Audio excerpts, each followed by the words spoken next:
Get ready for 2 hours of hard-hitting football talk, straight from their jocks about the jocks. It's Football on the Know with Jim and Joe. Well, they say it's not the X's and the O's, it's the Jimmies and the Joes. All right, what's going on, everybody? Welcome to another episode of Football on the Know Show. I am Jim McPhee, and right there is Mr. Joe DeCapita. What's going on, everybody? Welcome back, you crazy know-it-alls. Welcome back. We got some things to be talking about. Listen, the coaching search for all these teams. You're starting to see the dominoes fall. We thought that when John Harbaugh fell, that all of a sudden everything's going to line up and you're going to see team to team to team. And there was a little bit of delay when Harbaugh got hired, but now we're starting to see the chips fall where they lie. We're starting to see, the Dolphins get the angry Dolphin in human form. That is Jeff Hafley. They announced him as the head coach. And you're starting to see some of these other like coordinator jobs starting to pop up and kind of get addressed and everything.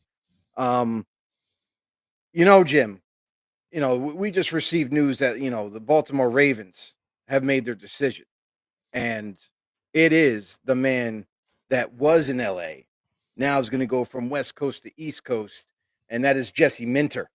Jesse Minter is going to be the new head coach of the Baltimore Ravens, and a familiar face is returning to Baltimore too with this move.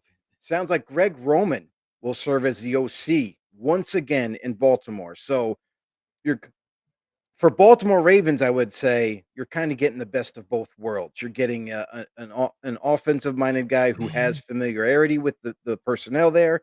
Lamar Jackson knows him very well. The offense worked extremely well with Greg Roman there for Lamar. And then you're getting the defensive aspect with Jesse Minter implementing his defensive scheme. Yeah, absolutely. And Minter has ties with Baltimore before too as well. He was on the Ravens staff in 2017 and 2020 as an assistant, then promoted to defensive backs assistant coach before moving on to now the Chargers and under Jim Harbaugh. So, and it kind of feels familiar too on the side of it that we've seen this even since Jim has come into the league again, that they are open to moving and like swapping with each other for some reason. The Ravens and the Chargers. We saw players from the Ravens playing out for the Chargers a year or so ago, and now we're seeing this go vice versa the other way. Greg Roman, like you said, a fit for them in that offense. Probably when Lamar was playing his best too as well before he was kind of shuffled out of there, but probably not the guy that they wanted to, because we were talking early on when we heard that Cliff Kingsbury, is taking a step away from, the Washington Commanders. It's not like all of a sudden, hey, you suck, you're fired or whatever, and this and that and this. So he just said, I had better opportunities moving on. And we expected that this was going to be the fit. Players have spoken out to the media and things, and it's coming out now that they wanted like a Cliff Kingsbury in there. And so now, Greg Roman's back in the house. Does that create even turmoil, even though we think it may be a good fit between, some of the players, Lamar Jackson or whatnot, and the new coaching staff that's in here? Because we know that it was players that helped shuffle, John Harbaugh out of the way anyways. So what will this mean for the Ravens moving forward? I think for one, their defense should get better. Of what Minter has shown with the Chargers, is enough proof that I think he can do a great job here with the Baltimore Ravens and get them back to being known for tough, hard-nosed defense, strong, hard-hitting, and just that offense to keep going under Greg Roman, some stability there. But I'm really interested to see what happens behind the scenes in the locker room. Yeah, absolutely. And that's the other thing too, is like, I feel like that Jesse Minter Now here's a different thing about Jesse Minter is like he doesn't really blitz a lot. So I wonder how that's going to impact the Baltimore Ravens defense. We know them for being a very aggressive defense. Zach Orr, previously the D coordinator for the Ravens last year, who was a former player of theirs too as well. He was pretty aggressive in his play calling. I wonder how that's going to affect them next year, not being as aggressive and more relying on the front four to get pressure, more relying on them to get the pressure to commit mistakes on the offensive part of things, and the secondary to capitalize on them. That's one thing. That's what I'm going to be curious to see. Sounds like right now that obviously Minter's going to handle the defensive side of the ball, but Greg Roman, a familiar face, a guy returning, a guy that was the last time that I feel like Lamar Jackson and that offense was more successful than this year, where he might get back to the foundation of what made him great. Finally, with a guy who's had that familiarity with him, who's had that kind of a father son type of relationship in a sense, where he's going to be able to really feel at home and maybe not feel out of the realm of awkwardness or anything like that. So we'll see, and it's going to also play into the fairness, or I should say, play into the role of Derrick Henry. Now that Mhm. Russell returns as well. We already talked about it in the playoffs. We talked about it even right before the playoffs. How where's the running game? Like, why are they going away from it? Doesn't make any sense. They lost their identity in a sense on the Mhm. offense, so now they're going to reclaim that back. Yeah, absolutely. So that'll be something we're going to look forward to as the coaching jobs are getting claimed one by one as well. We know now that Brian Flores has been out there kind of shopping himself. His contract had run out with the Minnesota Vikings, and he's Mhm. been taking interviews, and they had just hired their new defensive coordinator. So it's not like he's going to be coming back there. So now he was looking to see possibly about the Ravens and keep that door open. So what do you think about the Steelers? He was kind of hoping for that job. I feel he's still open for that, and they haven't selected their guy yet. So Brian He's Flores potentially could be a Yeah, guy that finds his next landing he's spot. open for a head coaching job now. He did re-sign with the Minnesota Vikings. Brian Flores will return to defensive coordinator if and only if he doesn't get a head coaching job. So I think he's covering all bases, so to speak, in his new deal, that he's still going to be allowed to be released from the responsibilities of that deal if he Mhm. gets a head coaching job. And I only see a couple teams that were ever interested in him. So there's not like a wide net that he has to like kind of like, oh, it's just his choice if he gets the deal. Um, it's got to the point where we've seen, and some of this might stem from his previous issues with back in Miami, where there's still a court case going on between him and the ownership in that organization. Some teams might have shied away from Brian Flores. It's not because of he's a bad coach or people think that he can't handle the head coaching job, because he had some success down in Miami, but now it's down to maybe just a couple teams that were really interested in him, and he's kind of battling between him and Anthony Weaver for those same positions. So maybe if Weaver takes one job, he gets the other type of thing. But we'll have to see when the dust settles where everything lies, and if in fact he does get a head coaching job. Yeah, and I think some of the excuse me, interesting things to watch now is after that Buffalo Bills game this weekend and Sean McDermott being let go, and now the press conference that was kind of awkward today. What down with them, a lot of finger pointing and things like that, and really being defensive, and people kind of calling each other out and explaining how like the ownership saying, "Hey, I was in the locker room and everybody seemed down and crying and blah blah," and that's when I knew it was time for a change and this and this. So a lot of different things coming out of Buffalo now. So what does that mean for the Buffalo Bills and now Sean McDermott, who there's still some openings now that I feel like he'd be a nice good fit that would just blend right in.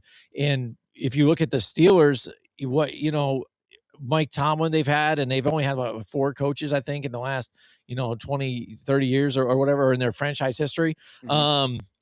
And so to bring somebody that the last 9 years has won 5 divisional championships and taken this team to the Super Bowl or to the playoffs multiple times, I think that would be a good fit to just kind of roll back in and tradition of winning, and they would have some stability there instead of trying to bring somebody else in that's just kind of an experiment.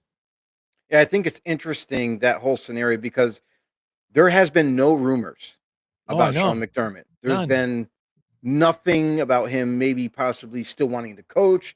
We all know that that's the most likely thing to Mhm. happen. However, there hasn't been any real like public interest on him from any one of these vacant jobs, which I find kind of confusing in a sense because you would think that a coach that is just winning all the time in Buffalo, making the playoffs constantly since he got there, that there would be a line at least for him to at least interview and see where his mindset sits, see what he believes in his philosophy of how to build a team. And I'm honestly I'm a little perplexed on this. I don't know why there hasn't been like even the teams that are still available. Like we've seen the Dolphins sign their guy. Cleveland's still available. You know what I mean? There hasn't been anything official with Cleveland yet. That Jim Short seems like he's going to be the head coach. Had 2 interviews there already. Why not bring in McDermott there to see what he would change in Cleveland? You got a winning football coach available. Again, John Harbaugh was the first and most sought after. Now you have another, which is uncanny. It doesn't this none of this happens. And McDermott's available. And you got the Raiders, you have the Steelers, you have a few of these other teams still remaining that are still don't have their guy, but nobody's reaching out to him for an interview. So I find that kind of interesting, but also maybe behind closed doors, they all have reached out. And he said he's going to take, a moment in time to just let everything let everything marinate a little bit before he wants to decide what he wants to do. Because there's no guarantee that he wants to go right back in to head coaching. Maybe he wants to take a break. Maybe he wants to take a year off, or maybe he's looking to be a coordinator for one season before he gets into that head coaching role. So we're going to monitor this and see where Sean wants to do what he wants to do, where he wants to go. But again, it's another interesting candidate now available. But so far we haven't heard anything about what he wants to do as far as next season, or if he wants to take any one of these vacancies that are still open. Yeah, yeah. So I mean, that's something we're going to follow closely and see what happens there. But Cliff Kingsbury, another guy that's out there where I think he's fully capable, former head coach of the Arizona Cardinals. I mean, and that's kind of like the biggest mystery for me, where walking away from a team that had some promise. Yes, Jaden Daniels was injured this year, and the team was on defense, have grabbed a few veterans that, Dan Quinn knew and kind of trying to patch that together. But now, it just didn't work out well for him this year. So moving on to another head coaching spot, I think would have been nice for him and to step away from that position where I thought it was good to be there with Jaden Daniels, kind of build off of that. You thought that he was going to move to something that was going to be bigger and grander. And I thought that was the Baltimore Ravens, but Right. who knows? Maybe now that, I don't think his offense really fits the Bills or anything like that. But I mean, does he go It to could. someplace like that? I mean, that's a great job. I mean, if you look at landing spots or like job opportunities, that's probably got to be the best job opportunity at this point, right? A team that's been to the playoffs multiple years in a row. You have Josh Allen, your franchise quarterback there, still playing at an elite level, and you just need a few pieces around him to get the puzzle together and make a run. So, I mean, that's got to be the highly touted, job at this point, you would think. The interesting thing about Cliff Kingsbury right now is the fact that like he wanted to leave Washington. The Washington Commanders allowed him to leave, drop his contract and let him basically be a free agent coach once again this year, thinking that, hey, you know what? I have an opportunity in Baltimore. I can work with Lamar Jackson. That's what I want to do. He took his interview. But then since then, we haven't heard anything heat up. Now we get the news that Minter will be the new head coach for Baltimore. Mhm. Where does that leave Cliff now? And you're right. Cliff Kingsbury is kind of like a unique offensive mind. He loves working with extremely mobile quarterbacks. And when you look at the rest of the league, whatever jobs that are left over, there technically isn't that there's nothing really left over for him to go to other than Buffalo, where you get to work with Josh Allen, who is mobile, who honestly, like Josh Allen right now to me is the best quarterback in the league right now. Mhm. I mean, Mhm. we've seen this guy take this team on his shoulders and doesn't have really any receivers besides Shakir, who's a possession guy, who has James Cook, but that's really it. Like you look, he has nothing else to rely on the outside of the field. So he's done a lot with a lot less. And the fact that possibly, maybe Buffalo could reach out to Cliff, that would be the only job that I think he could be considered at this point to be the new head coach. However, in Buffalo, all indicators are pointing to either one of two names right now, and they're both familiar faces. Joe Brady, who was the OC this year, looks like he's going back for a second interview with Buffalo. He seems to be the favorite right now, but also Brian Daboll, who's also kind of in the running to return back to Buffalo and continue the success that he had with the Bills. So right now, it seems like those two former Buffalo guys are kind of like in the lead. And Cliff Kingsbury, we still haven't heard his name anywhere else. Yep. Shout out to all of our know-it-alls out there. Christian's in the house with us. What up, Christian? Mike Tackett's in the house with us too Mikey. as well. Hashtag know it all. All right. What's up, now boys? dropping their comments on there. John Harbaugh, that's right. We're back, baby. That's right. I'm excited for this next coming season and see what's going to happen here. I love the opening statements that he had and everything with the team. It just sounds different, feels different, and hopefully next year that can transpire with it all, and having a good draft too on top of it, getting some more weapons to help Jackson Dart and even some better offensive linemen too on top of it.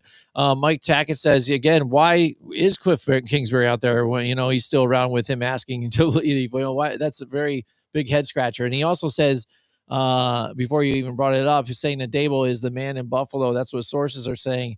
Starting to turn them into, will he turn them into the Giants of the AFC, or with a well-rounded and solid team, does he help get them deep into the playoffs next year? Interesting thing about that is what if they double dip? What if they bring Brian Daboll back as OC, not head coach? Yeah, there are opportunities for Brian Daboll to possibly be a head coach elsewhere. Maybe Arizona, because they've been really quiet with their search. But also, what's to say, hey, why can't you have your cake and eat it too in Buffalo, where you have Joe Brady now take over as head coach, and then Brian Daboll returns to his old position as a OC for the Bills? That could be something that they might, and maybe that's part of the deal that they're trying to work out. So, it would be kind of, I would think that Bills fans would be happy about that. I would. You have the continuity there. The players know them very well, so I think it makes a lot of sense. But yeah, Mike asks, like, why is Cliff still around? And he asked for his release from his contract. We kind of went through all that. Yeah, but Daboll, I don't think that's It's a been good real fit quiet. at all, though. I don't think that's real the quiet. way to go for Buffalo. You saw what he did here in New York. From what our sources were saying when we were talking to Jordan Raanan again, that he said that he cared a lot about what media was saying and stuff. And as head coach, he's trying to paint a pretty picture of whatever this and this, and worried about the stuff he really didn't need to worry about. Just handle coaching the team. And I feel like if you're giving this team like Josh Allen and the Buffalo Bills, where Bills fans are super passionate, it goes beyond things. And, that's the whole focus of the team. You see Josh Allen bleeds Buffalo. And this is why I think it was so crushing of a defeat for him, because he gave all that he could right till even the last drop. And that catch, to see that they turned that into an interception, was just that broke him. That was just like, It feels like everybody's against me. It's not just beating the Chiefs. It's not just, trying to get past this and get past the Bengals, and all these, the Baltimore Ravens, in the playoffs. Now it's even the refs are against me. Even, this time I just can't do it. It's very defeating and crushing. And I think Brian Dable is not the right type of mindset dude to go up in there and kind of lead that team.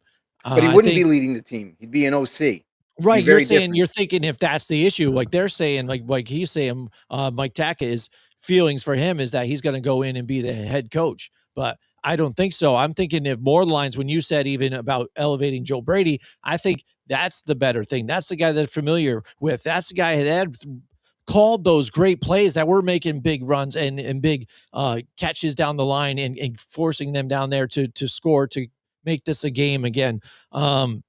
And I feel like the management that's in within there will trust in what he says and what he does. I don't know exactly if he was on the Keon Coleman train because I know they're trying to blame that on coaching.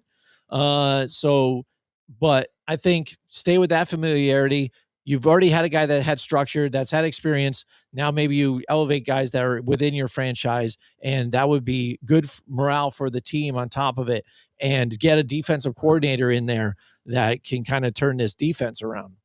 But that's the thing, though, is if you're going to go that route, you can still have Daboll in there, who was successful with Josh Allen ever since he came into the league. He helped develop Josh Allen and help him make him into the No, I quarterback understand he is that. I'm today. just saying not as So the leader. if you no, that's why I'm saying you have Yeah, Joe yeah, Brady as head coach exactly. and you Yeah, have Daboll as OC if you want to do that. right. Um, but then it leads to the big point with firing Sean McDermott, who is a defensive minded guy, never could get that defense to be, a high end defense. What do you do with that aspect? Like, who would you be able to bring in? Would it be possibly a Jonathan Gannon who got fired from the Cardinals? And I've heard his name quite a few times now Mhm. for just being a defensive coordinator. So seems like that's the direction that he might be headed in. I know he's taken a couple of head coaching interviews, but nothing has kind of really, sparked up a bit for him. So that's another option that Buffalo could go to help, maybe figure out how to improve that defense. Makes a lot of sense right there. Mhm. Christian thinks Buffalo needs a defensive minded coach. Their offense is fine. The problem is that they can't stop the soul on the ground. Um, it all depends, though. I think again, if a lot of things we've heard from some of these teams is what the players want, what the players are comfortable with. They like this guy, this and this. So kind of don't mess that up. In your heart and your soul of your team is your offense. Why you want to kind of screw that in up and then potentially bring in a different offense that they've all got to learn or whatever. Josh Allen go through it. And I don't think he'd have a problem learning a different offense, but keep No, it going, just keep it right. going The and then get continuity. a good, defensive minded coach. He But also brings my, up my before we what's up. move on, my only thing is like the defensive minded coach thing. That's what McDermott was. I Yeah. don't think that's the right move because they didn't have an offensive minded guy to help kind of reorchestrate that offense. Yes, James Cook is there, great piece. You have Josh Allen, you have Shakir. That's it. I mean, obviously the offensive line is good enough Yeah. to get to catapult them and help them Yeah. win Yeah. games, Yeah. but the other weapons, there are none. Like everyone's going to point to Dalton Kincaid, but let's face it, Dalton Kincaid really hasn't been that special since being drafted. Hmm. He's been injured a lot, and maybe that kind of might be mounting up for the reasons why, his ascension kind of dipped off a little bit. So maybe having an offensive minded guy in there or two or whatever can help kind of rebuild that offense. Now, defense, yes, you're right, Christian, they definitely need a lot of work on the defensive side too, and that's where you can kind of get a little bit creative as if you are able to kind of announce this new hiring relatively soon. It sounds like Joe Brady should be the guy, but if they can lock him in as HC, now you can kind of maybe switch, your direction here and go bring in like maybe a Jonathan Gannon, who is already known as a highly touted defensive mind to help Hmm. rebuild that defense. Yeah, I like the Gannon move too. Like he's like, holy shit. McDermott was a defensive mind. Who would ever thought that? And then he says out to us, he says, "You think Harbaugh and Stefanski would have rather taken the Buffalo job than New York or Atlanta jobs that they did take?" Harbaugh I and don't. Stefanski would rather take in the Buffalo job. Yeah. No, Would they would take it Buffalo if it was open? I don't think so either I don't because think Buffalo. I don't think Buffalo Honestly, would have went for them. That's what I yeah, I think. don't think Buffalo Yeah. would be interested in Stefanski. Yeah. I Mhm. think they would be interested in Harbaugh, but not Stefanski.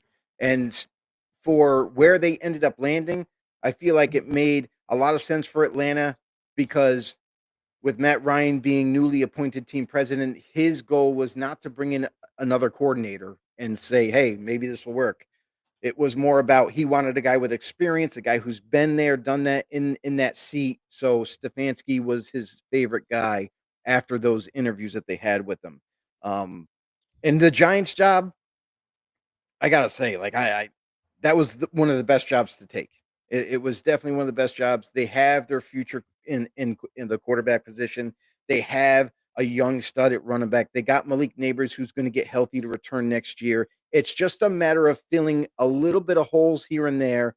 Upgrade the offensive line. You know Harbaugh's mindset is already there. You know that Mhm. he wants to make this offensive line great again. And very simply put, when you look at the relationship that he had with the Ravens, there's a big stud center that could be available in free agency by the name of Tyler Linderbaum. And if he is available, watch John Harbaugh go to work and try to bring in his former player to the Giants to help rebuild that offensive line. And obviously, you go from there and you work on receivers, get extra help for Jackson Dart. And I think that this team can relatively turn this organization around pretty quickly. I know John Harbaugh's very smart. I know that he has a plan for New York, and that if they are able to execute everything that they want to, watch out for next year. All right, Mike Tackett says Buffalo's biggest hindrance with the postseason on defense was staying healthy. They were not a cohesive, healthy unit. That's been the problem for a few years. I mean, how many times? Yeah, I don't even if I looked it up already. I mean, how many games has Matt Milano played in the last couple of seasons? You know, things like that. They're a key run stopper. You want to say before about? I think Christian brought it up about not being able to stop things on the ground and mhm, whatnot. Some of those guys weren't there, but even at this point, they're getting older. They got their right. veterans there, and that's the problem when your key playmakers, such sort of like what we saw with Pittsburgh, mainly with Pittsburgh, your stars were already just aging stars. They weren't up and coming bright stars that are at their prime, and this is where Buffalo kind of was with the talent that they had. They were already getting there. They're on the back end. They come and bring back even Tre'Davious White, who's already a retread. He's been there before, left, and now he's come back because hey, we know him. Bring him in there. And I Mhm. mean, don't get me wrong, he did play pretty well in the Yeah, postseason though too. absolutely. You know, so that was good for them as well. But you knew they were just kind of bubblegum patching things here. Same thing. You know, with bringing some other familiar faces here, wide receiver, trying to like, oh, we had him a while back. Well, we'll kind of bring him back in and see if that kind of sticks. You know, so that's why I kind of fear the Dable even thing. Yeah, we know him and stuff like that. We're not going to bubblegum patch this, which just bring that in. But who knows? You know, that could be a potential for them, but they just have to hit on defense, and we know that for sure.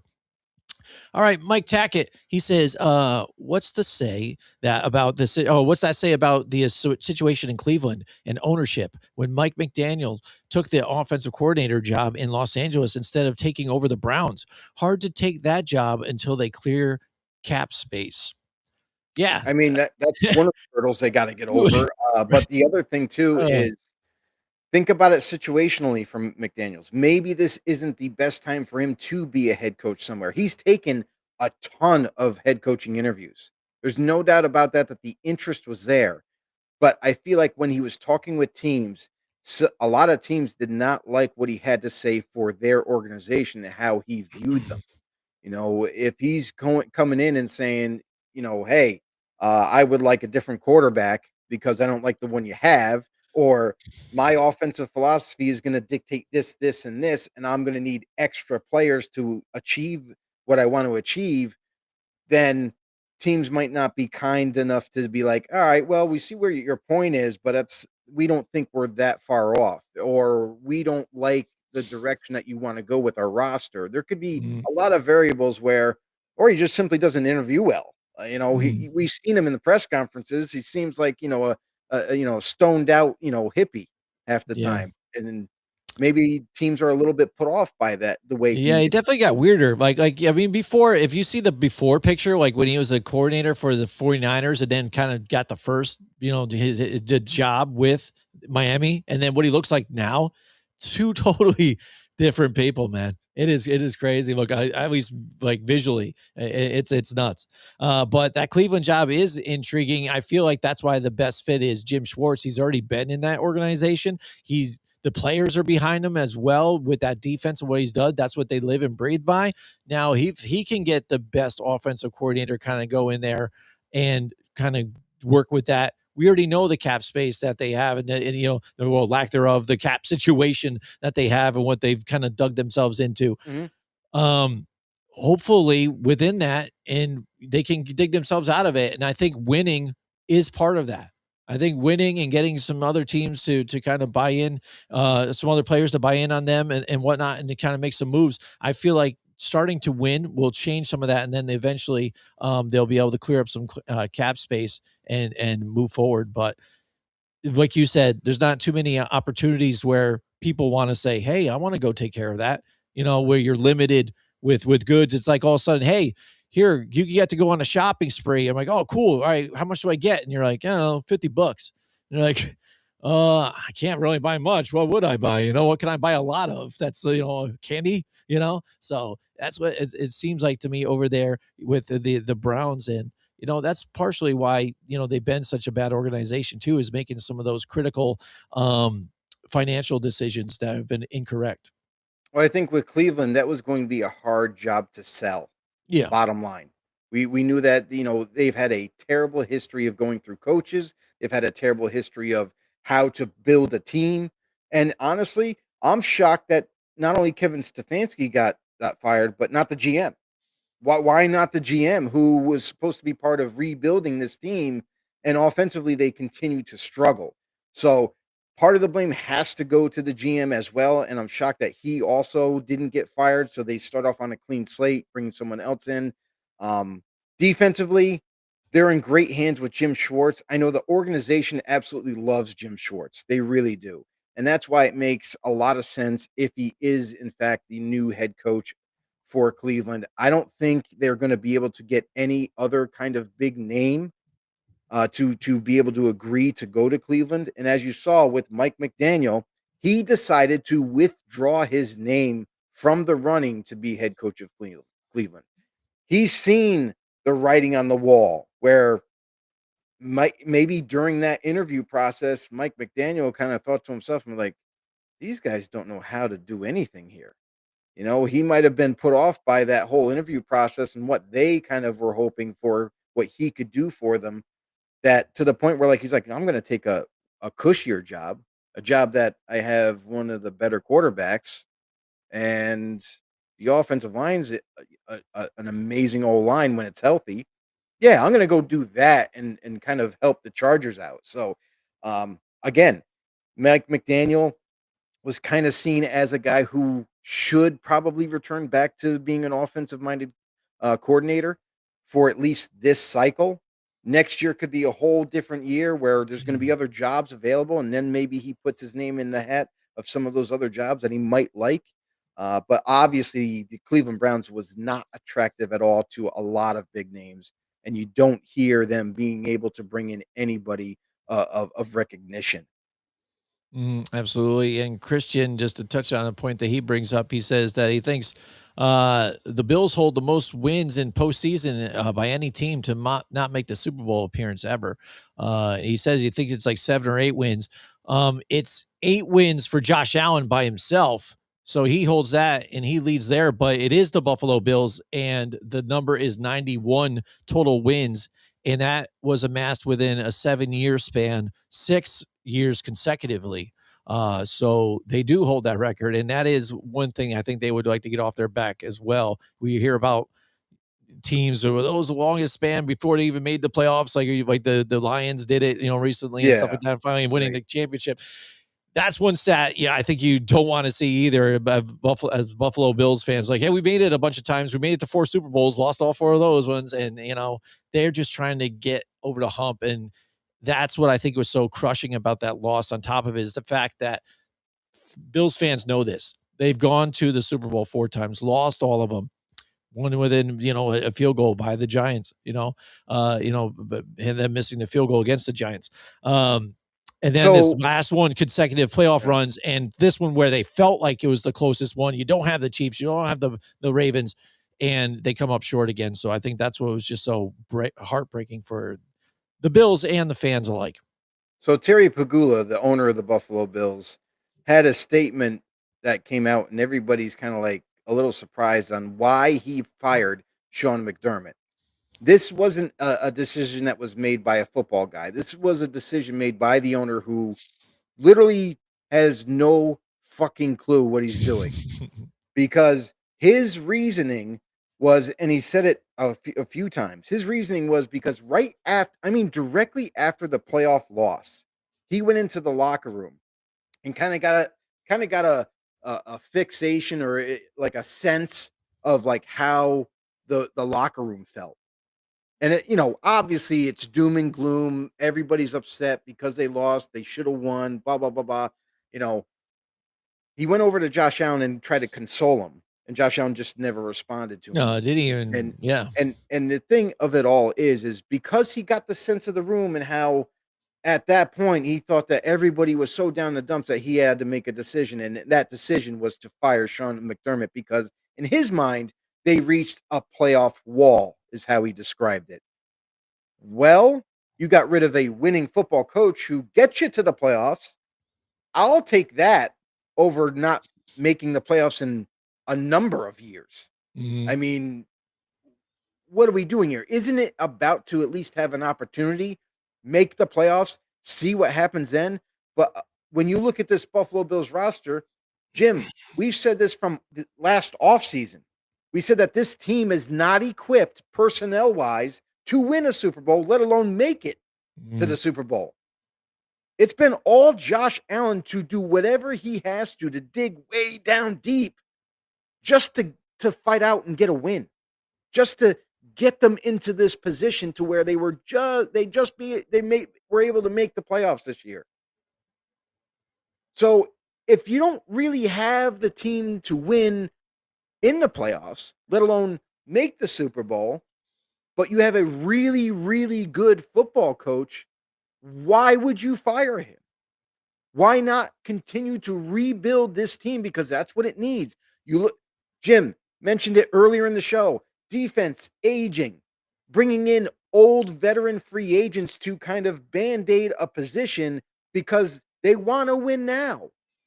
But that's not necessarily the answer to long-term success. You bring in Tre'Davious White, you bring him back. You bring Matt Milano, who's often injured. Why aren't you looking for a future linebacker to take over? Why aren't you bringing in a pass rusher from this past draft to add to the defensive pass rush? There's a lot of question marks that were with this team even before we even started this year. Yeah. And we brought them up at the trade deadline, and it was crickets at the trade deadline. And I felt like even at that point and in the season, that was when they needed to make a move. You're making a push, and it was clear then in what position they were in. They needed to get somebody. They needed to figure out something, a trade, whatever. But while others were doing that to make a push to try and make that playoff run, they were silent. And we've already said the rest. So, I mean, that was part of it, and that's the key. And that's why I feel like everybody is kind of going after Brandon Beane finally and saying what I've been saying even, for a while now. How come he's not taking any of the shots for this or any of the blame for this? And then now his owner will stand up for him, and he keeps him and tries to say, well, the Keon Coleman thing, that was a coaching's decision. Well, you know what? On the Giants side, we've seen that the Giants head coach wanted Jackson Dart and the GM didn't, and the GM stayed. So yeah, whatever. I mean, you can say whatever you want. This shit don't make sense. Whatever way you look at anything, Yeah, you know what I mean? You make a decision whether you do or not. isn't it You a know? problem when the GM's son actually would have made better decisions than the actual GM? Yeah. I mean, his son told his father at the time, like, "Hey, we should probably re-sign, Saquon Barkley." Mhm. That didn't happen. "Hey, we should probably draft Jackson Dart." You know, that only happened because of the major push from Daboll. Mhm. And good thing for the Giants that he did push so hard for him, because now they're going to be on a different trajectory, and rightfully so for them, for making that right decision. Mhm. Absolutely. Christian says, do you remember 10 to 15 years ago when they were at the bottom of the barrel of the league? They had guys like Trent Edwards, EJ Manuel, Ryan Fitzpatrick. They bought into McDermott and it actually started winning. Yeah. I mean, that's what I mean. You don't know until you know. Like, that's why Mhm. Giants fans, we're ecstatic now. We're like, finally, dude, it's been like 20 years. What the heck's going on here? Well, you got a proven head coach Now now. we've got a Like, proven head coach now, something you I've been got asking for since the vacancy of Tom Coughlin. you got a guy that did the same thing with greater success than McDermott. Mhm. Like, and the only reason Yeah. why is because he was able to win a championship in John Harbaugh. So Mhm. he's got all the accolades that you ever want in a coach. He's seasoned, he's a veteran, like, he's a winner as a head coach. He's a guy that makes good decisions. So the Giants are definitely in good hands. All right. I didn't think this guy was gonna show up. I thought it was pretty Ah, quiet out there, Joe. I there thought he he was is. that upset he wasn't even gonna show up There, tonight. there he But is. here he is. He's putting his brave face on, Joe. That's Yeah. what I think it is here. He's putting his brave face. It's Rise Up Dirty Birds. Rise What's up, up? Dirty Rise up. Birds. What's up? What's up? He goes, He's he's hating a on the fucking Falcons. sucker. Oh man. There you go. I wanted to hear his point of view on that one because I know he was all in on well, Kubiak and yeah, I think he already addressed that when we were talking about yes. the situation of possibly Stefanski going there, and he definitely didn't want him. Well, you got him. Mhm. And the reason why is you can blame Matt Ryan. Do you hate Matt Ryan now too? Because he's the one that really pushed for a head coach with experience. And when Kevin Stefanski went in for an interview, Matt Ryan, liked a lot of what he had to hear from Stefanski and what he envisioned that he could do for the Atlanta Falcons. We know that he is a good coach. I mean, you can say he sucks all you want and all that, but he is a good coach. He's well respected in the NFL, but maybe not so much an offensive mind, right? So I think today they officially announced that they hired Tommy Reese as the new OC. That's one thing. So we'll see if maybe the young offensive coordinator that they have can kind of maybe give a spark, or maybe a new vision for what to do with this offense. But hey, rise up. On the other hand, you got to be pretty stoked that they retained Jeff Ulbrich, who's going to continue to be your defensive coordinator. So I know you didn't get everything you wanted, but at least you got to keep your original DC. Mhm. Yeah, and then Rise Up Dirty Birds. He No, says, as no, a president of football operations, but not as a person, I hate Matt Ryan. yeah, So there you Matt go. So Ryan. he hates him as There you he's go. So president he of football hates both operations. guys. I got it. So yeah, Matt Ryan is not. He's team president, Yeah, he's team um, president. He's not the not the GM. GM. Yep. Yep. Yeah. Christian wasn't sure. He was like, hey, But he's the has a lot GM, of but no, influence. that's he's getting Has a influence lot in of there. That's the influence. thing. Yep. Yep. And how often will we see some of this happen? We know Tom Brady is getting some of that, but he has ownership in the team now. So you would figure he's going to have his little bit of input. But do we see some of these former players now, the ownership kind of like, oh, well, he's one of our guys. Do we bring him in to kind of give us that, insight? Because I respect his opinion. And, maybe it's good for the fans too. Again, it's good old Matt Ryan, Yeah. but we've seen this sort of happen also with how, what's going on with the 49ers. He's not a former 49er, but John Lynch jumping in as a GM and what he's been able to do, or president of operations there. I mean, that's been outstanding, and he's done outstanding. But Yeah. he might just be the outlier, not exactly, the Yes. norm. Yes. He's absolutely the outlier. He is the GM of the 49ers. He's the Mm. guy that makes all the calls. He's the one that has been very aggressive, kind of almost mimicking, Howie Roseman with the Philadelphia Eagles. He's been aggressive. He pulls off trades. He signs free agents that they really could utilize. And then the draft. The draft, he's been able to build through the draft as well. So Mhm. I think he's done an amazing job. And it is a absolute rarity for a former player to take over that kind of position and have the huge success that he's had with the 49ers. Now, you're starting to see the trend where obviously you look at the Atlanta Falcons with Matt Ryan not being in the GM spot, but more of a team president and kind of having his opinion, having his voice be heard, and the direction that the Atlanta is going is going to kind of mimic what Ryan wants. So we'll see if that works out. But typically, any former player, even with Tom Brady being with the Raiders as a part-time owner and having his opinion heard and influenced, I gotta say that typically this just doesn't work out. You hire former players that know nothing. I'm sorry. Tom Brady's the GOAT of quarterbacks. He's one of the best to ever play this game, but he is not a talent evaluator. He is not a team builder. Never once have these guys done it. Matt Ryan is in the same boat. I don't Mhm. understand the owner's logic by bringing the nostalgic type of former player in and saying, "Hey, you have some power. Now direct the team to be a winning team." I kind of disagree with it, but it is what it is. We'll see if it plays out. Right, right. And Christian's bringing up some good points again. And the fact that he has no experience in the front office, he could throw a football. Same thing with he says, I don't want Eli Manning or Michael Strahan hiring anyone for us either. So yeah, I understand that as well. And that's why I think it's funny when some people say, hey, we're reaching out to this guy and this and that. And I'm like, okay, it's fine to get an opinion, but Yeah. take it with a grain of salt. You know what I'm saying? Did you Uh, hear the rumors about how since Bo Nix is now down, he's not going to be able to play in the mhm, championship game. mhm. So there was people out there going, "Oh, sign Tom Brady, sign Tom Brady."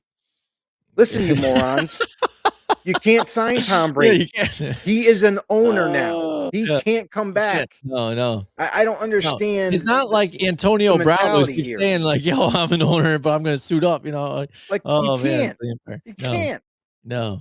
He's an owner now. He's not. Look at He's how not desperate able they to are. do that. Yeah, maybe they round the ball Peyton Manning again, right? Hey, if they want to give a shot, former Colt this year, Philip Rivers is available. If you want to give him a Hey, shot to come in and help you out, there but you go. not going to be Tom Where Brady. are they gonna call Brock Osweiler? Ooh, yeah, bring him back. Bring back Yes, Brock. I love it. All right, Brock the yeah, Rock. and Rise Up says they saw Clint's offense drop 41 on the 49ers, and they said, "Yeah, let's hire Stefanski. That's better." Yeah, I know. It is It's mind-boggling frustrating. I to an get what you're extent. It's saying, Rise Up. frustrating.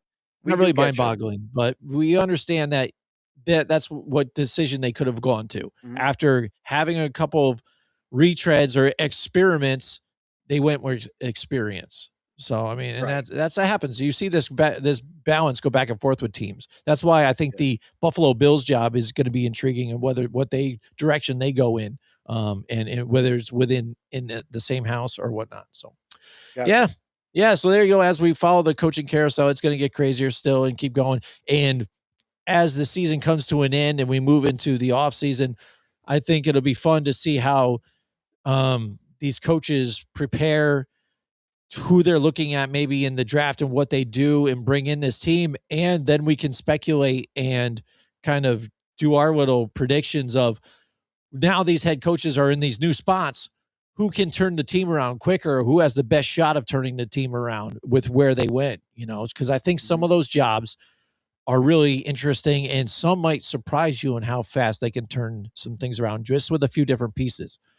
Um, Right. And speaking of mhm. pieces, we have a familiar face with the Kansas City Chiefs that just got hired today. Yes. Matt Nagy is out, and now he's out permanently because Mhm. Eric Bieniemy is It's back, baby. returning once again to Kansas City from the yeah, he was on the Chicago Bears staff, but man, oh man, Jim, have you recently seen a picture of this dude? Does he look more like Grimace now? Does he? Bro, bro, Because he was starting to look like a brown Grimace. I'm sorry. bro. That's what it He kind of looked like to me. I cannot believe he looks like a completely different person right now. He is Okay. so overweight. It's Oh, is ridiculous. he? Oh, okay. Oh my Yeah. God. Okay. Let's talk about Romeo Crennel. That's kind of where Oh, he's okay. going. He's Okay. going to Romeo Crennel side Hey, of things. So, hey, uh, he's geez, he looks in rough shape. I I hope tell he you, can still call him and plays. Andy Reid on the sideline next to each other, just and man, that's gonna be Yo, crazy. is That's something to look at, right? is Bieniemy versus Reed in the all-you-can-eat cheeseburger Oh competition? man, that's Oh, crazy. I'm Mhm. telling you what, that would be epic. Yeah, nice. All right, so what else? We got some more comments here. Rise Up says Stefanski doesn't win this division. I want him gone. If he doesn't win in this division, I want him gone. I don't think Stefanski's going to be a one and done though. If you're going to get stability and Stefanski, I don't think they're going to be like, all right, we're going to give this guy one shot. That kind of it wasn't 1 year with Raheem Morris, but I mean, it there's was been plenty fairly of quick times that it's trigger. happened. I No, I mean, hear. we've seen teams do it multiple But times, you yeah, know? and well, So, how quick will they turn on either not Stefanski, but even Penix? Because Stefanski would be like, well, I right. brought in to kind of do something with this guy. Yo, he ain't it. He ain't my guy. Because we've seen that, Giants fans, we've seen that a bunch too. And that's why Brian Dable's, job has been extended and things like that, because still trying to figure out Daniel Jones and stuff. Meanwhile, Daniel Jones is playing better in other places, but Yeah, but I think with that's that will be the thing to watch. I think with that scenario, I think that there's a longer leash for Penix, who happens to be not an older vet. You know what I mean? Like Mhm.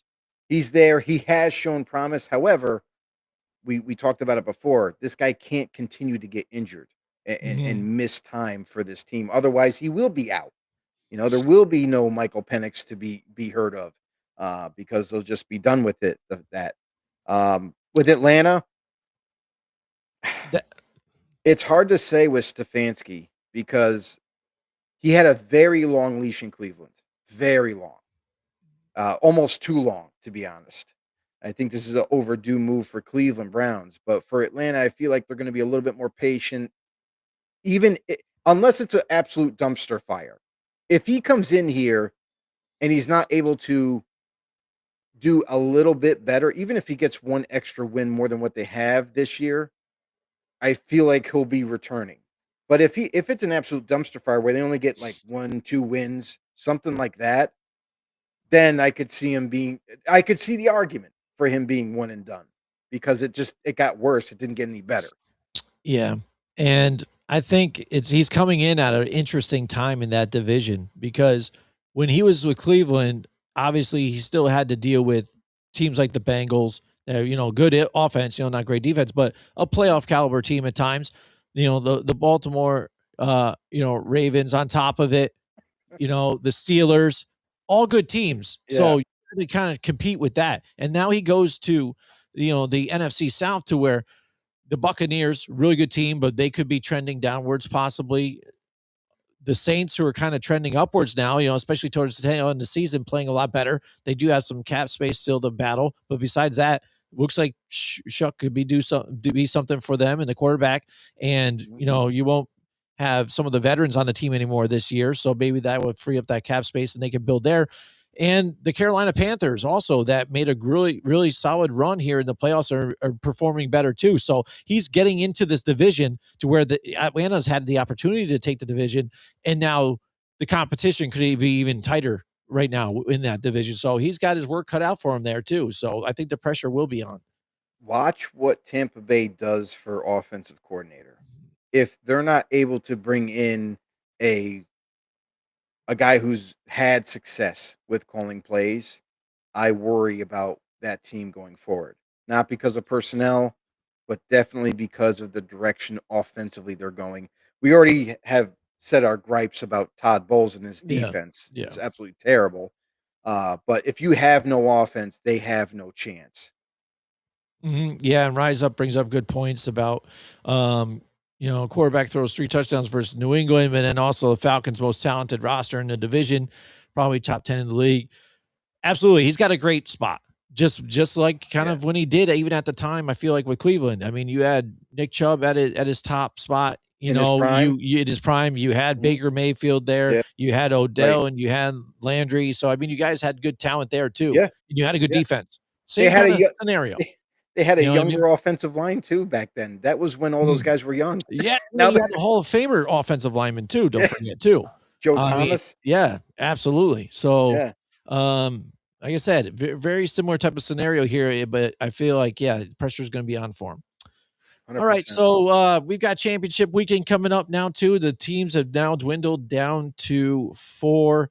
Let's get into the matchups quick and make our picks, and then, we'll get up out of here, everybody. All right, so next we've got the New England Patriots against the Denver Broncos, still number 1 seed, still playing at home, but then without their starting quarterback, Bo Nix, where that was interesting too. It just after the game, all of a sudden it's announced, oh, by the way, there's no more Bo Nix. It's like, what? What just happened? You know what I mean? I thought, did we just watch the game? Like, where did he get hurt? Like, where's that play?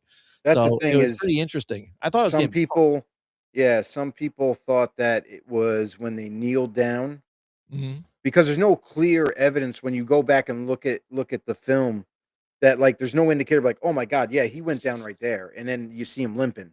You didn't see any evidence of that. So he just kind of, you know, grinded it out towards the end of the game is when it happened. We just don't know particularly when. Yeah. So yeah, unfortunately for Denver Broncos, they're without Bo. Mhm. And I thought that was odd too for when the end of the game when they got the ball to return, he just took a knee and then for the offense to come out and just take a knee, like, why didn't you just return it a little bit and then just go down? They would have Mhm. ran the clock out. You know, it was Yeah, very stupid. It was like, oh, right. why are you wasting our time? Hey, Send is the that offense Sean back out Payton? there. Is Yeah. that Sean Payton Probably, for yeah, you? it's probably just what you want to do. I want to make sure we Yeah, get in victory formation, guys, yeah. to end this one. I have to do that.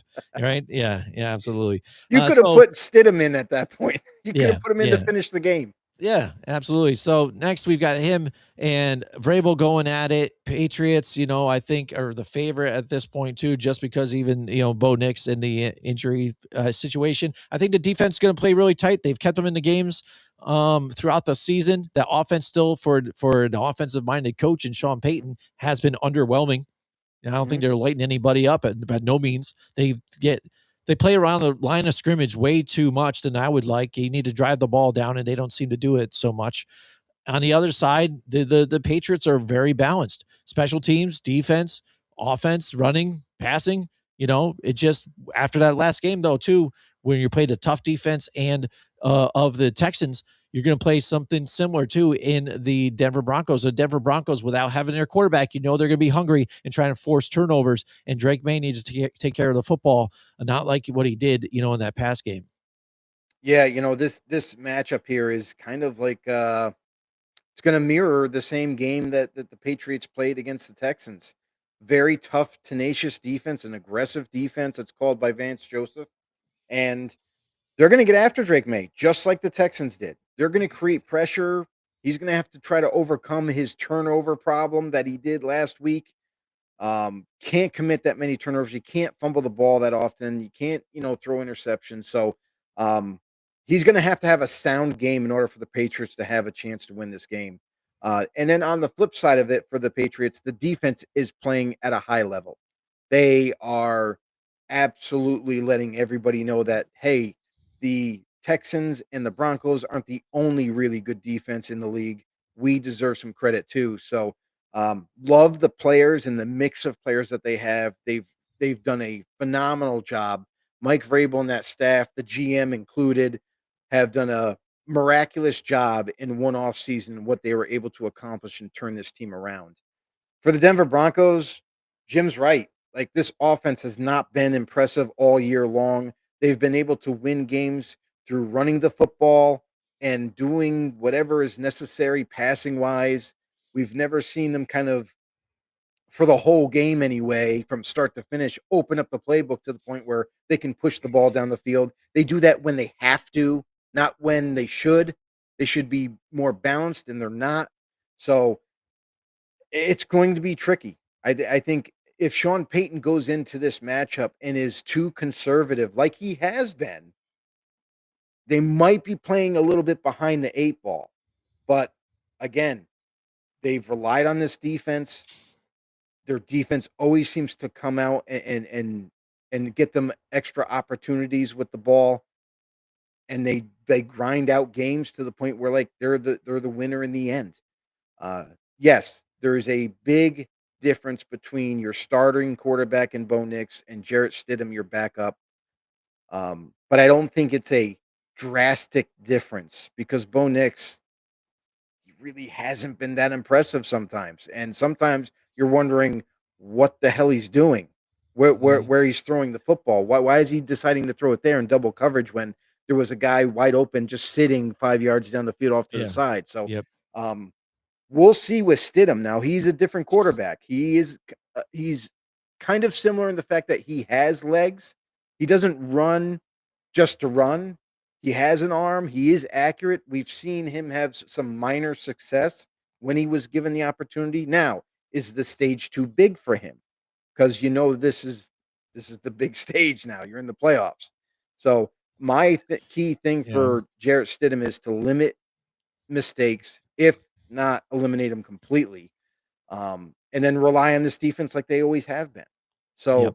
with that being said, I think that after seeing the Patriots go up against a Texans defense that's been absolutely off the wall good and how they struggled and the amount of turnovers that they had, I kind of see similar things happening against this tough Denver Bronco defense. So I think that I'm going to kind of go with the underdog at this point. Going to go with the Broncos on this one, barely edging out the Patriots. All right. I'm going to go with the Patriots on this one. I just think they have a better balanced of a team here. And I get defense can win championships too, but you also do have to have that quarterback to kind of get you going. I don't believe, and they're really trying to, now that Bo Nix is done, they're really trying to drum up something here and calling this the revenge game for Stidham. What revenge game? What revenge against what? You were It's a drafted new by them. game. You didn't play very well. They didn't dog you or anything. Well, you get the hell out. Dude, you're just trying to keep your career going. I mean, you're a career backup. There is no revenge. So, I mean, it's just kind of funny how they're talking up with that. But It can't. all that's being said, for me, it's Drake May and the Patriots. I feel like this is going to be sweet victory if Mike Vrabel pulls off this victory, takes the Patriots all the way back to the Super Bowl after 1 year of being terrible, and 1 year of jumping in at the reins, and can take down the douchebag that is Sean Payton. So I'm excited for that. That's right, Christian. Says, and I'm still going to Pats, ridicule Rams. you. Like I said, Still going to you ridicule you. me. We always do, but you ridicule us too. It's fine. We don't care. It's a lot of fun. It's Here's just the funny thing. too. Last time that we saw Patriots and Rams, Broncos. Super Bowl. It was back when we were even on News Channel 6 with Brittany McHadden and things like that. Making our picks then, Joe. So Yeah. So interesting. listen to this. Last time they met, it was only a 3-point difference. It was a close one, right down to the wire. So it's like I kind of envision the end of this game being exactly the same, but maybe not as much scoring.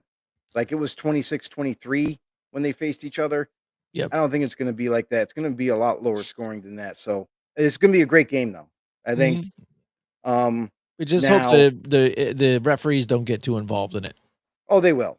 Mhm. We will. Did you guys see the uniforms that before we started this thing? I put a thumbnail up there for you guys. Has the referees dressed up in Broncos gear, so be ready for that. Nice. Patriots might be the ones that get screwed in this one.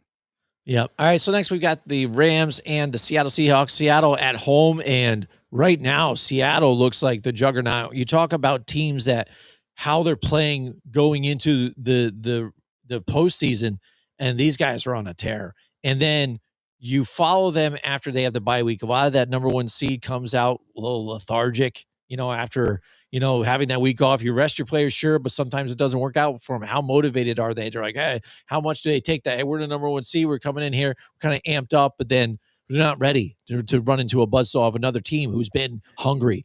And that was not the same. That was not the Seattle Seahawks last week. They just were a buzzsaw that just ran through the 49ers. It started right up on the opening kick. That opened up everything, started it all off, and they never took their foot off the gas. And now they've got their guys well rested. They're able to rest players within that game. And now they are just running on all cylinders, the run game, the pass game, the defensive side of the ball, turning the ball over, getting stuffs, and the special teams.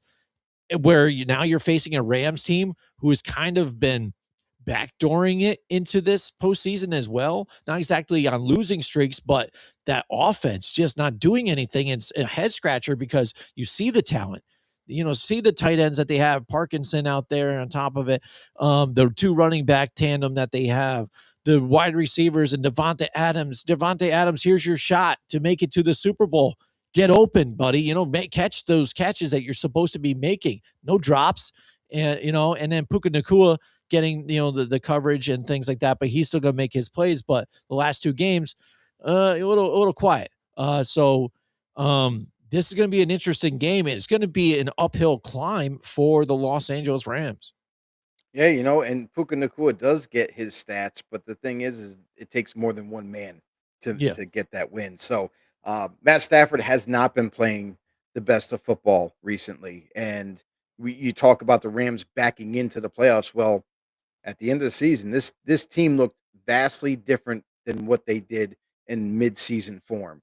So initially, we thought that this was the team to beat as we got closer and closer to the playoffs. Now, not so much. It seems like lack of execution, maybe even lack of communication, we're seeing on the football field for the first time with this LA Rams team. And that goes up for both offense and defense. Chris Shula, the defensive coordinator there, that team's not playing great football. They're just not. They're allowing receivers to become wide open. They're just letting them catch the ball. They look like the Raiders defense, honestly. They look like a team that's just allowing wide receivers to get open, catch the ball, and then will react and try to tackle you. So big issues there. They got to get that all ironed out, especially offensively. They got to continue to run the football, and that'll open up the play action. And then you also have a harder time trying to defend those receivers at their at Stafford's disposal. For I will say, like, besides the Rams, I gotta be honest with this. I'm losing my train of thought here. Oh boy, going off the rails. So the Seattle Seahawks, I'll say this. The defense for Seattle is playing like a bunch of men possessed. If you watched last week's game, and I'm pretty sure all you guys did out there, you noticed a switch got flipped. And it looked like postseason form, they just got better than the regular season in an instant. We thought maybe there's going to be a little bit of rust because they've had so much time off. Maybe it might not be as honed in and as tight of play calling or whatnot. But man, gotta say, Jim said kickoff, first kickoff, Rashid Shaheed returns it all the way. That created the momentum already. And being home, they were just feeding off the electricity from the fans. They never let up. That defense kept coming after them and would not stop. Did not take a break or let up at all. Even when they had the big lead, they were still coming after them. I gotta say, and then offensively, kudos to Sam Darnold. Let's give it to him because honestly, the guy doesn't get enough praise. Even in these kind of circumstances where high pressure moments, he typically does falter in those moments. He's made crucial mistakes in those type of games, but didn't this time. He is ready to take on anything necessary. He's going to take on these Rams and this defense, and with a cool, calm head and being able to execute like he did last week, this is the hottest team in football. And the Rams have to go to Seattle. That is the biggest negative for the LA Rams possible for this postseason. Yeah. They got to play the hottest team right now at their home. Good luck. I'm going to go with the Seattle Seahawks in this one. Yeah. I think they got too much going for them right now. I think Seattle should be a shoe-in for the Super Bowl. And I can't wait to see two completely different teams fighting for the Super Bowl. It's going to be something to watch. Yeah, absolutely. I'm going to roll with you too as well on this one. I think Seattle has enough to do it as well. And how fun would it be for them to go and play a Super Bowl in one of their division rivals stadium Yes. Yep. and San Francisco. Yep. hold the crown on top of it as well? That would be outstanding for them, and I think, yeah, I mean, I think they have more of what it takes. Sam Darnold has proved to me, at least this season so far, that it wasn't a fluke what happened with him and Kevin O'Connell in Minnesota. They're absolutely kicking themselves at this point, and that he might have been jittered or he had the jitters in the last year's playoff or whatever it might have been. He's not this year. He is in the zone. He's comfortable. He's got a hell of a squad behind him. And the team knows that, hey, if we're running the ball on these guys, we're just going to keep running the ball until they stop it. And prove to us that you can stop. Oh, you can't? We're just going to keep doing it then. So they made it easy enough for him. So absolutely, I'm excited for these matchups. So they're going to be exciting. And like we said, the referees will find a way to screw it up. But hopefully, we're not talking all about that. And it's about the game. So Hopefully the right team wins. That's all I can hopefully say. the right team should win. They're going to get the referees are going to get calls wrong. We know that. That's kind of like part of the deal now at this point. Shouldn't be, but it is. But hopefully the right team wins. Thank you guys, everybody, so much in the comment section down below. Thank you, know-it-alls out there. You guys are the ones that really drive this show. Really appreciate all the back and forth and the opinions and all that. Was absolutely awesome. If you haven't done so already, if you're new to the channel, if you'd like to support us, we really would be very thankful for it. Make sure you hit the subscribe button. Make sure you hit the thumbs up as well. Don't forget to tell a friend, spread the word, share it to one and all. We'll see you guys in the next one. All right. See you guys. Thanks a lot.